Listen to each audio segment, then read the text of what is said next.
10 మంది ఉన్నారు. నేను ఎన్ఎస్జీ ప్రొటెక్టివ్ని, నేను ఒక మాజీ ముఖ్యమంత్రిని.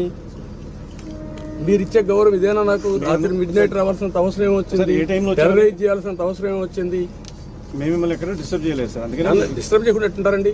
ఎన్ని జరుగుతామని డిస్టర్బ్ చేయలేదు మీరు అంటే ఏ విధంగా డిస్టర్బ్ చేయకుండా ఉంటారు? మీరు నన్ను డిస్టర్బెన్స్ లేదని మీరు అంటున్నారు.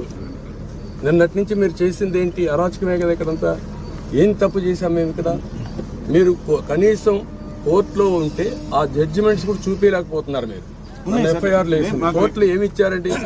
కాదండి, మీరు ఉంది, నేను అడిగేదండి ఆ కోర్టులో వేసింది ఏముంది? దానిపైన ఎఫ్ఐఆర్ నా మీద ఎందుకు వేశారు? అవన్నీ ఎఫ్ఐఆర్లో కూడా నా పేరు లేదు. ఇప్పుడు మీరు అరెస్ట్ వారెంట్ ఇచ్చారు. మరి ఎఫ్ఐఆర్ పేరుందా? లేదు. ఇప్పుడు అరెస్ట్ వారెంట్ ఇచ్చి ఎఫ్ఐఆర్ వేస్తారు. ఇది ఎక్కడ అన్యాయం అండి? ఇది రిమాండ్ రిపోర్ట్ మీకు విత్ ఇన్ 3 hours అందుతుంది సార్. నేను అది కాదండి